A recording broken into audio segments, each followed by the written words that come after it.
આપના મીડિયાના માધ્યમથી જાણવા મળ્યું ને હમણાં જ મેં મહેસાણા જિલ્લા શિક્ષક સંઘના પ્રમુખ સાથે પણ ચર્ચા કરી. શિક્ષક જ્યારે રાતે 2 વાગે ઉઠી અને ઓનલાઈનની કામગીરી દિવસના ન ચાલતી હોય તો ઓનલાઈનની કામગીરી કરવા માટે એ 2 વાગ્યાની કામગીરી કરતા હતા.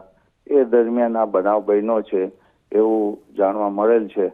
પહેલા તો એમના આત્માને શાંતિ આપે એવી માતાજીને પ્રાર્થના.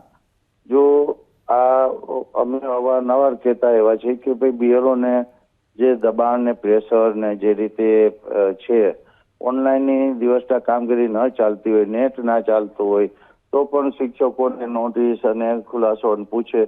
ખરેખર એ જે છે એ વેબસાઇટ બાબતની છે તો એ તંત્ર એની જવાબદારી છે અને એના માટે અમે અગાઉ પણ કીધું હતું બીએલઓ સિવાયની અલગથી આના ટેકનિકલ જાણકારો હોય એમને આમાં બેસાડવા જોઈએ. બીએલઓ છે એ ફોર્મ દઈ અને કલેક્ટ કરી અને બાકીની ટીમ છે ઘણા જિલ્લાએ આનું આયોજન પણ છે અને સુધારો પણ આવ્યો છે. ઘણી જગ્યાએથી અમને રિપોર્ટ પણ આવ્યા છે કે સહકાર બીજી રીતે એ મળવાનું ચાલુ થયું છે.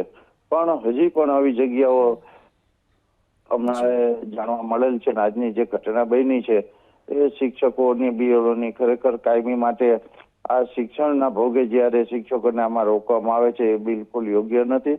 આના માટે તંત્ર અને સીએમ સાહેબે કેબિનેટમાં છેલ્લી કેબિનેટમાં પણ સૂચના આપી હતી. જીતુભાઈ કોન્ફરન્સ કરી અને એ પત્રકાર મારફત આપણા બધા મીડિયા મારફત જાણ પણ કરવામાં આવેલી હતી કે કોઈને દબાણ કરવામાં નહીં આવે. એટલે શિક્ષકોને પણ વિનંતી કરું છું દિવસના જે ચાલે જે રીતે ચાલે એ રીતે આપણે કામ કરવું જોઈએ. આપણે કોઈ સ્ટ્રેસ કે ટેન્શન લેવાની જરૂર નથી. જે કઈ પરિસ્થિતિ છે એ પરિસ્થિતિ તંત્ર પણ જાણે છે અને સમાજના જે લોકો જે છે એ ફોર્મ જે પૂરા કરીને આપવાના હોય એની જવાબદારી હોય છે.